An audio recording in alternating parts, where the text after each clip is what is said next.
Кавказский дневник. Роза Мальсагова. Иса Кадзуев. Учитель, писатель, патриот. Последнее совсем не в его пользу.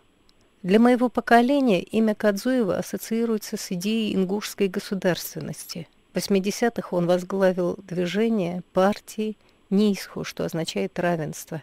Для габистов 70-х это политзаключенный, один из первых ингушских диссидентов, отсидевший срок в мордовском спецлагере строгого режима. Последние годы, начиная с 2002-го, он и его семья – объект постоянного наблюдения и узаконенного террора со стороны властей. Судьба писателя Кадзуева является самым убедительным подтверждением вечности сталинско-бериевских методов и механизмов прямого физического истребления государством любого инакомыслия, любого инакодействия.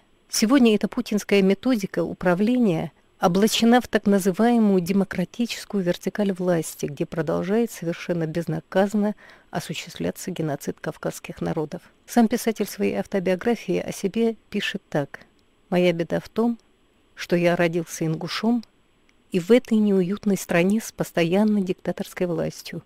Будь я гражданином любой другой европейской страны, уверен, что был бы признан и любим согражданами. Но в российском государстве над талантливыми людьми осуществляют государственный террор, а потом через 100 лет плачут над его могилой. Это моя судьба». Сегодня в гостях у Кавказского дневника писатель, гуманист Иса Кадзуев. Добрый день, Иса. Здравствуйте. Что значит ваша судьба в контексте вообще истории ингушского народа последних лет? Откуда взялся писатель Иса Кадзуев? Я думаю, что писательский талант мне от Бога, от Аллаха. Если я действительно писатель, то значит мне эту миссию на меня возложил сам Господь Бог. И я стараюсь по мере сил нести эту ношу, продолжаю писать, несмотря ни на что.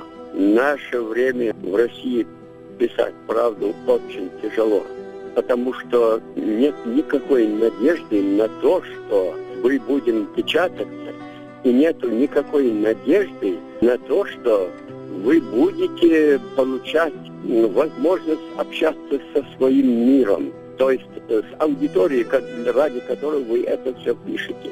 Поэтому, несмотря ни на какие трудности, я постоянно пишу. Иса, вы учитель русской словесности и ингушской, и прекрасный историк к тому же еще. Ваши ученики до сих пор гордятся, и никто не говорит: это был мой учитель. Все о вас отзываются так: это мой учитель.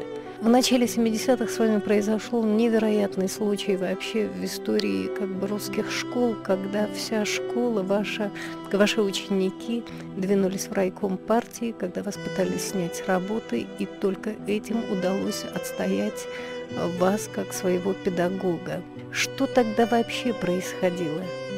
Это было 3 сентября. Понимаете, 3-й день от начала занятий. Что предшествовало? Почему? Абсолютно, я даже не знаю. Весною, когда нас отправили на каникулы, мне даже дали награду, понимаете? А осенью, когда мы пришли, я временно заменял директора школы. Бледный зауч зашел и говорит: «Иса, тебя с работы сняли». Я говорю: «Кто меня снял?» Вот, говорит, есть такое постановление. В общем, там в документе значилось: по решению Комитета госбезопасности и идеологического отдела обкома КПСС. Да. Это уже было после того, как вы отсидели в мордовских лагерях? Да, и вот я тихо собрал свои вещи, никаких претензий, ничего не имел. Ученики отказались идти на занятия. Я хочу процитировать небольшой отрывок из монолога «Дьявола» Исы Кадзуева, с которым мы сегодня беседуем. К нему рано утром прибегает его ученица и говорит: «Тебя арестуют, беги». Учитель замер, подавил минутное смятение, пошел открывать ей. «У нас жандармские офицеры, полиция, сейчас они придут, тебя арестуют, в Сибирь отправят». Так отцу сказал офицер: «Ты, говорят, враг Падчаха. Правда это? Правда боль. Но разве Падчах не от Бога? Нет.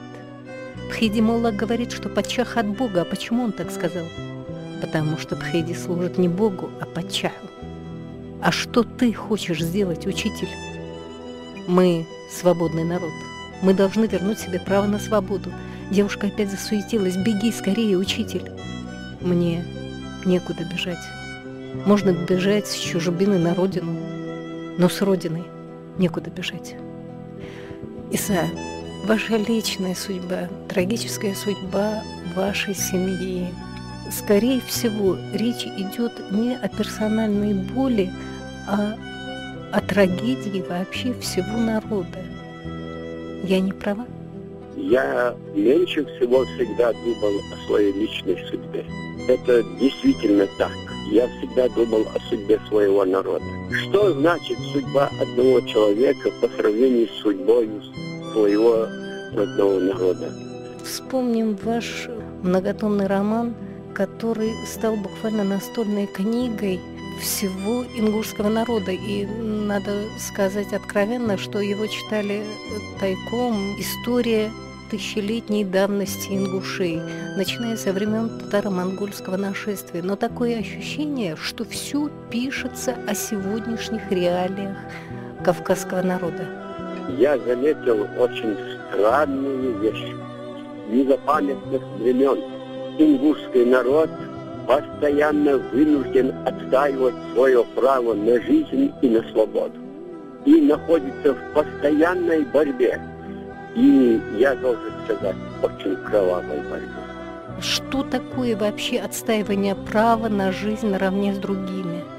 Видите ли, каждый тиран считает, и Чингисхан, и Тимур Железный, и кабардинский ханьяк, который нашествие совершил на Ингушетию, это считает и русские цари, и сегодняшнее правительство Российской Федерации, что мы должны быть довольны тем гнетом, который они осуществляют над нами. Как они не понимают, что мы такие же люди, как они. Мы хотим жить на своей земле, мы хотим жить свободными и независимыми гражданами. Мы хотим быть счастливы. И вообще я считаю, несмотря на то, что ингушскому народу постоянно приходится отстаивать свою свободу и независимость, свою жизнь с оружием в руках, я считаю, что мы самый мирный народ на земле. Я начал свою эпопею с 1222 года, когда два монгольских полководца, Субудай-Богатур и Джабе-Найон, через Дербентский проход ворвались на Северный Кавказ и напали на наших предков. Это попытка восстановить историю ингушского народа методами писателя. Я процитирую один из эпизодов из Магаса Благословенного. Вообще надо сказать, что весь роман написан на ингушском языке, что вообще удивительно для современной войнахской литературы, потому что во всем романе не использовано ни одного слова русского. И единственный том «Магас Благословенный» был переведен на русский язык. И я читаю финальную сцену, когда город Магас был покорен. На землю опустился мрак, когда монголы кинулись на штурм. Один за другим старейшины начали сходить со стены, собираясь на свои пхеги. Там стояли столы и кресла, покрытые коврами. Перед каждым серебряная чаша. То были чаши смерти. Крепитесь в своих креслах. Враг не должен увидеть наши лица искаженными, сказал Кахарама, наполняя всем чаши до краев. Каждый закрепился в своем кресле. Старейшины испели свои чаши. Пхега уснула сном вечности.